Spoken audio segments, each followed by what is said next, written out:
Hi, everyone. This is Dr. Brian Haresha, and I wanted to provide a video presentation to you all about what's going on with the COVID-19 infection that's spreading throughout our communities.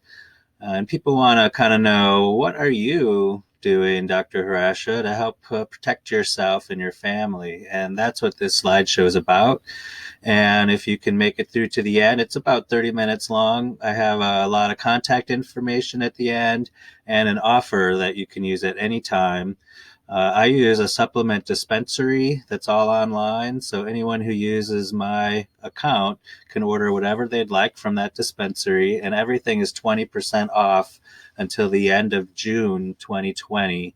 So if there's anything in this presentation that you feel like getting, or even just stocking up on your usual supplements, they're all on sale. So hopefully you take advantage of that. And let's get down to the slides.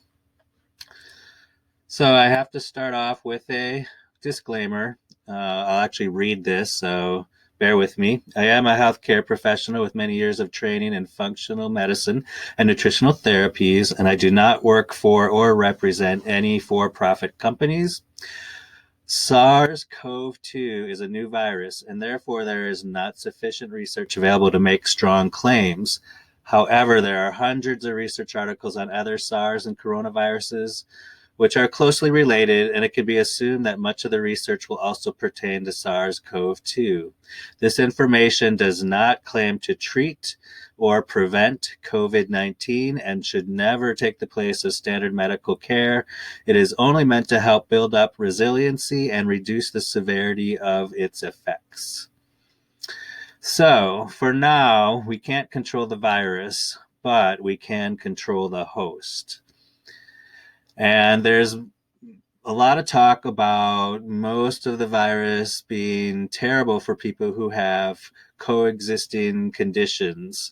And some of the main ones are cardiovascular disease, high blood pressure, diabetes, obesity, pulmonary disorders, liver and kidney disorders, people under radiation therapy, people with autoimmune conditions, and chronic neurological diseases. And I'd like to add age to that list, asthma, sleep apnea, and even poor gut health.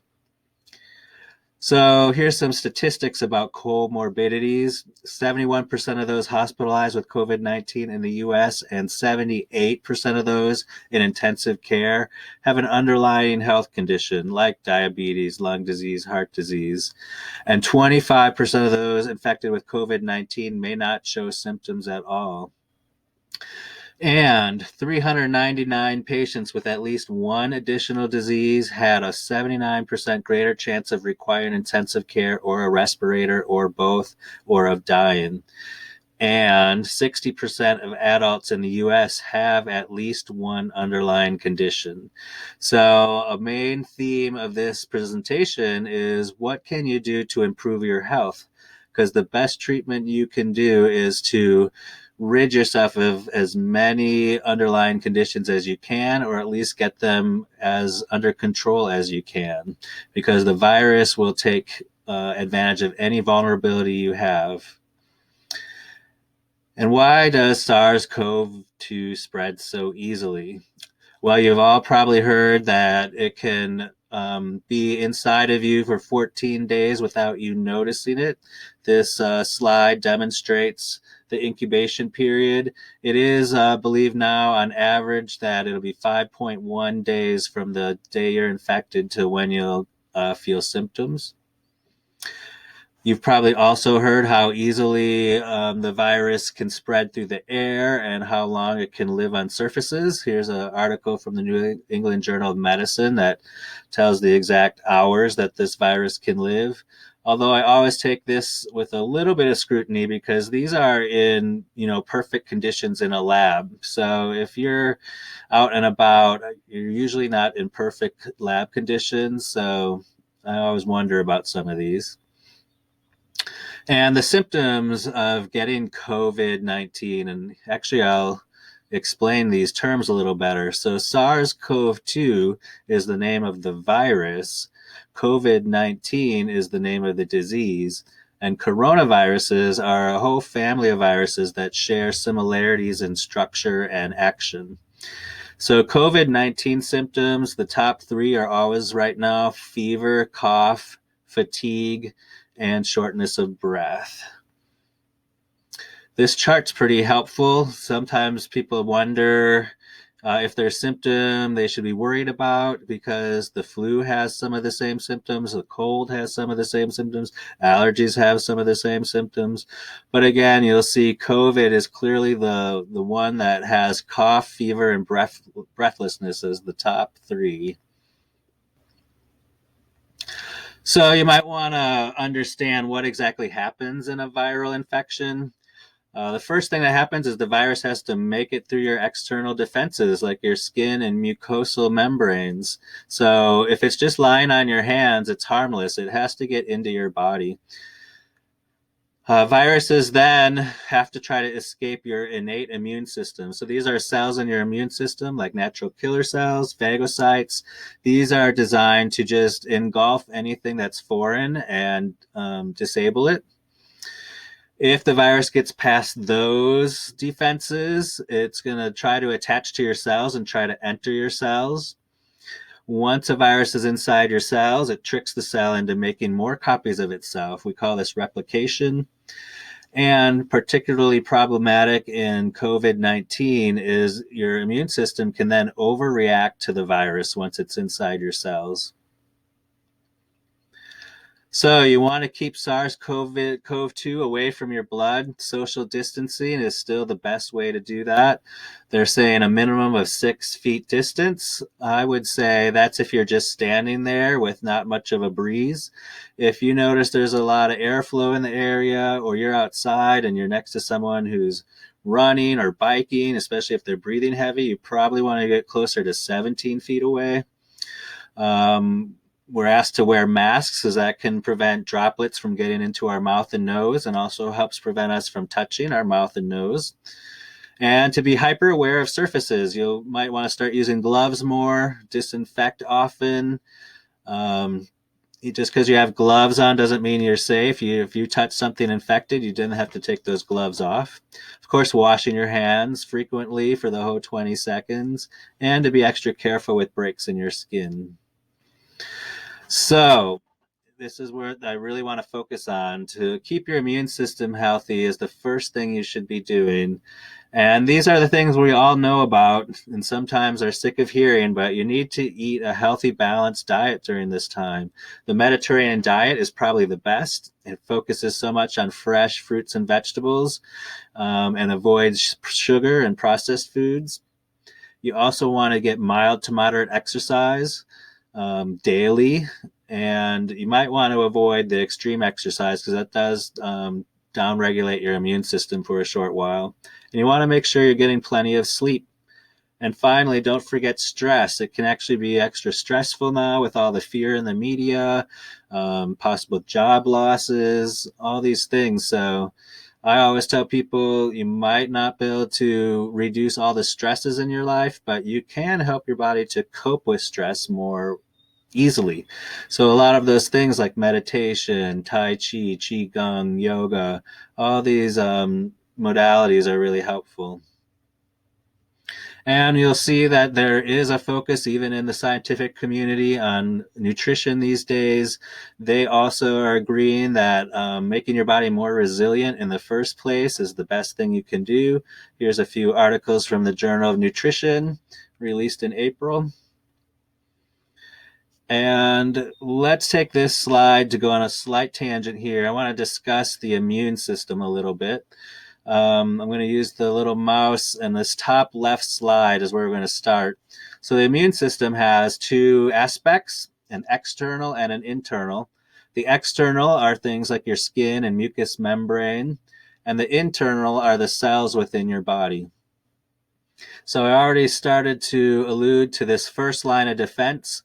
Phagocytes are cells that are designed to engulf foreign invaders and then disable them. And another set of cells are called natural killer cells, and they're designed to kill cells that have already been infected by a virus, no matter what virus it is. The second line of defense is more specialized, and this is the one that really protects us the most from illnesses. It's the strongest and most fast acting. However, since this virus is new and we've never experienced it before, this second line of defense hasn't had time to increase its programming basically to be able to recognize this virus. So it has to go through the first stages of programming. First thing that happens is phagocytes and T cells will get a hold of a virus and dismantle it. And it's going to present a little piece of viral protein on its surface. And people don't always think about this, but this is why we have a lymph system and we have lymph nodes. That T cell is going to bring that piece of protein up to the nearest lymph node where it's going to be processed, and B cells are going to scan those proteins until you find the B cell that was programmed to notice that protein. Once that activation happens, that B cell starts to make millions and millions of antibodies against that protein. So now, if that virus ever comes into you again, those antibodies will disable it very quickly. This is exactly how vaccines work, and this is how people develop immunity to something after they've had it once already. So, with that in mind, you might want to wonder, what can I do to help those aspects of the immune system? We want that system to be working as efficiently as possible. I've kind of split this up into basic things that everyone should be doing and more advanced things if you really want to get into it. So basics are vitamins that we've all heard of. Vitamins A, B, C, D, and E are all very helpful for the immune system. Each one of those has plenty of research behind them. And then minerals like copper and zinc and selenium. People tend to take zinc during these times, and I always have to remind them to make sure they also are taking copper, because the ratio of those two need to be pretty accurate. Probiotics, which are beneficial bacteria in our gut, help protect our body from invaders. EFAs are essential fatty acids, are mostly algae and krill oil. Melatonin, which has always been known to help boost the immune system, and it's kind of helpful right now because I mentioned sleep is super important, and melatonin can help with sleep. And then phytonutrients. These are things that are hard to classify. They're basically in all your fresh fruits and vegetables.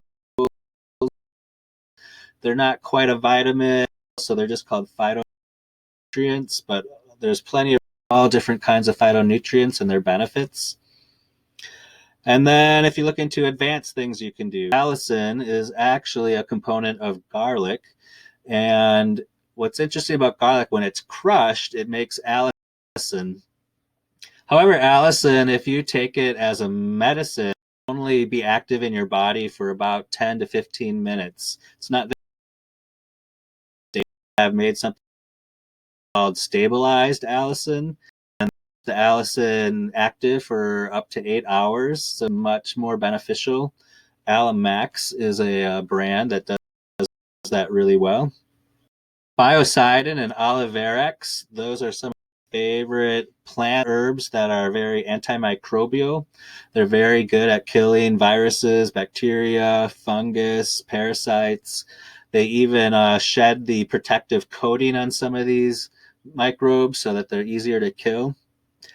Licorice has much research, and you don't want to eat like candy licorice. This is licorice from the plant. It's not always the most flavorful unless you really like black licorice taste, but just don't take the candy form. GSE is grapeseed extract, another very good antimicrobial, and it also comes up later. It has some other benefits. Beta glucans are the substances that make mushrooms so good for your immune system. So eating a mushroom or taking supplemental mushrooms with a lot of beta glucans is helpful. Sulforaphane, this one comes up quite a bit in this presentation, and it's most commonly you get that from broccoli sprouts and some other sprouts, but there's also supplements that have it in there.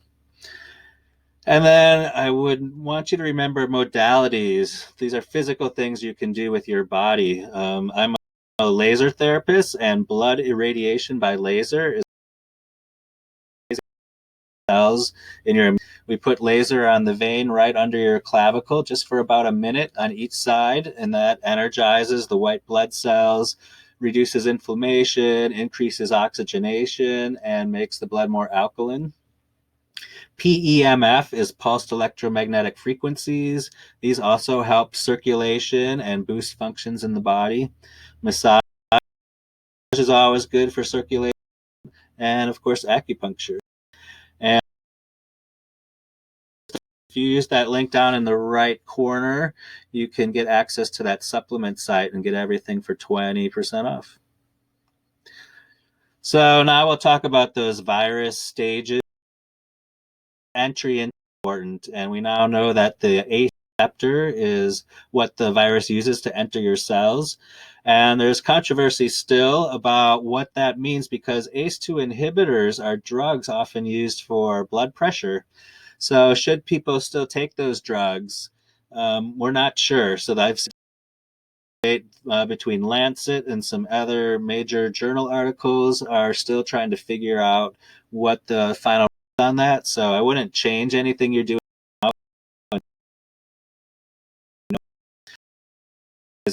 in the body in response to chronic low grade inflammation. So, 60% of people walking around with underlying conditions, these are almost always chronic low grade conditions. So, all the heart diseases, which is still the number one killer, all the obesity, diabetes, metabolic syndrome, these are all low grade inflammation. So, how do we block the virus from using that receptor and getting into the cell? We can use all kinds of different nutritional products again. So quercetin is very popular for as an antihistamine and as something that's very supportive to the lungs. It also tends to coat the outer cell membranes and make it kind of slippery so the virus can't attach. Vitamin C and D play a role here too. Angiographiscus is another herb often used in Chinese medicine that helps support lung health. Skullcap seems to really inactivate the virus's ability to attach to receptors. Stinging nettle, another herb, often used also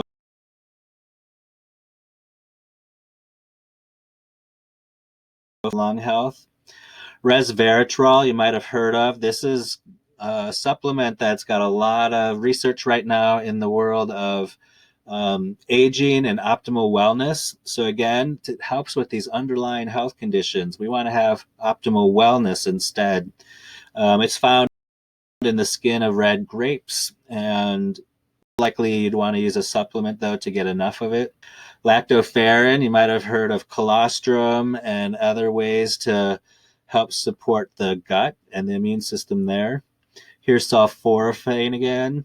And of course, phytonutrients again. You're going to see that throughout this slide. And you might have heard about this drug, hydroxychloroquine. Well, this is where chloroquines work. They help prevent the virus from entering the cell. And again, here's your link for the supplements for 20% off. So let's say the virus did enter your cell. Is there any way that we can block it from replicating itself? And sure enough, we have substances, again, that have a lot of research behind them. Vitamin D, EFAs, again, fish oil, zinc and selenium, licorice, grapeseed extract. A new one here is curcumin. We'll talk a lot about that. Also boswellia, resveratrol again. Green tea shows up here. Phytonutrients again. ALA stands for alpha lipoic acid. Methylation factors like SAMe and methylated B vitamins. And then NAC we'll talk a lot about. That's N-acetylcysteine, and it's a precursor to the most powerful antioxidant in our body.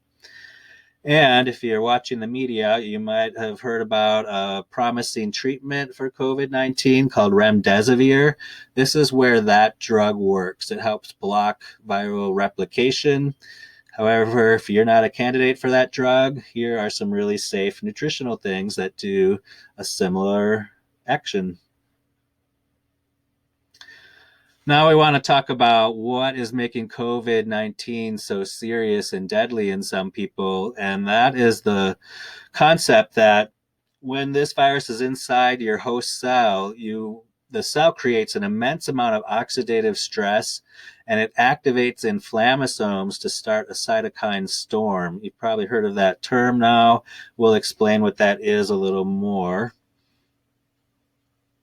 So cytokine storms, we'll just follow this little path. In a normal infection, you start off with your normal immune system and it's triggered and it releases immune cells. And these immune cells will have some inflammatory reaction to activate lymphocytes to help destroy CoV-2 cells. Those destroyed cells will release even more inflammatory markers, and some of these cells will be damaged to the point of destruction, and they'll release a large amount of cytokines. These are things that increase inflammation. Now you'll see your immune system is in overdrive, and this overdriven immune system releases more and more inflammatory molecules through, the fancy word is the NLRP3 inflammasome. So that's the trigger to these cytokine storms. And I want to use this slide. It's look through the middle here. So air comes through your trachea into your bronchus into the alveoli of your lungs. So right here are healthy alveoli. They're little air sacs, and there's two types of cells here. One are called type 1 alveolar cells. These are very, very thin cells which allow oxygen to pass through from your lungs into your blood. And then we have a type 2 alveolar cells. These are a little bigger and they have what's called a surfactant on them. That's kind of an oily substance. And oxygen has to be actively transported across these cells. So now if we move down and viruses are getting into your alveoli, they are going to affect the type 2 cells in the alveoli, and they're going to start secreting all kinds of inflammatory products. Just like when you have inflammation and something gets swollen, these alveoli get swollen with fluid. And you're starting to get that difficulty breathing. You almost have to breathe through all that fluid. And if this goes on severe enough or long enough, down here, the whole alveoli is filled with fluid, and the fluid starts to get filled with protein-rich substances, which makes it really thick and almost hard. And I heard on the news an ER doctor kind of describing this. He said if I could touch a healthy lung, it would feel kind of like cotton candy. It's really light. Air flows in and out of it really easily. When we're at this moderate stage, the lung kind of feels like a marshmallow. It's squishy, but still very hard to breathe through. And then if we get to this severe stage, it's kind of like a stale marshmallow, and it's almost impossible to breathe through. And that's when they'll do the ventilator. So we do also have supplements that help with oxidative stress. On the left here, we have vitamins A, C, and E, selenium, copper, zinc. Glutathione, that's that master antioxidant, which reduces oxidative stress really quickly. Resveratrol, curcumin, ALA and NAC again, and of course phytonutrients. So that's the first thing you want to block. And if you were to get infected with the virus, this is what I would start doing. I would continue what you were doing to keep your immune system healthy, but now I would add these at the very first sign of the infection. Then you have to play it by ear. Are you going to be one that develops a cytokine storm? If you think so, I would do these cytokine storm supplements. Vitamin A, B, C, and E, selenium, copper, zinc. Stinging nettle comes up again. EFAs come up again, and a new thing comes up, SPMs. These are specialized pro-resolving mediators. So inflammation goes through a cycle, and it tends to peak, and then there's some mediators called resolvins that help turn the inflammation off. These substances, you can actually buy them as a product, will help the body turn inflammation off. And this is kind of why you might have heard you shouldn't take ibuprofen during this infection, because even though ibuprofen does reduce inflammation, it also reduces the resolving abilities in your body. So it's hard to turn inflammation off if it's started. Melatonin comes up again here. You would actually take a high dose at this point, 20 milligrams a day, to help with the cytokine storm. Boswellia comes up again, a very good enzyme, that anti-inflammatory. Curcumin again. So you're starting to see curcumin a lot. This is actually one of my favorite supplements. It's got so many benefits. It's the chemical that makes turmeric orange. So you might have heard of people taking turmeric.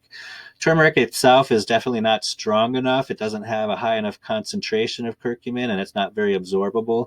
But if you can get a product that's been highly researched and vetted for, basically the ones that they use in the research studies, that would be the product I would take when it comes to curcumin.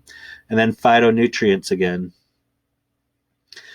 Here's a quick list of some of the references. I wanted to mention that most of the information I used for this slide presentation is from the IFM, the Institute for Functional Medicine. They are the king, I would say, group of functional medicine practitioners in the country. They actually have their own wing at the Cleveland Clinic. They're actually under a lot of scrutiny by Standard Medicine, so they have to make sure they do a very good job. I didn't include a lot of references from there because it's so widely spread knowledge, and you can go to the IFM website at any time and just put a search for COVID-19, and you'll get pages and pages of research and articles and references. On the bottom here, you'll see if you want to find a way to keep in touch with me through social media. I have a Facebook profile on the left, and then there's actually a Facebook group that's dedicated to all things coronavirus. So as there's more and more updates, I'll be posting there. If there's any other useful information, I'll post it there also. And I just wanted to thank you for taking your time to listen to this video. I really want to drive home the contact information abilities. You'll see my website here, Advanced Laser Therapy and Wellness. I'm a practitioner, a chiropractor and laser therapist in St. Louis. I have my Facebook profile. Here's the phone number for where I work. I work within an office called Brentwood Center of Health. And so you'll call that number and be able to get a hold of me. Here's that Facebook group. And again, to remind you of your options, the first thing you should be doing is trying to stay healthy and work on your underlying conditions. If you want, after that, you can add herbs and supplements to help protect yourself and your family. Use that discount link below.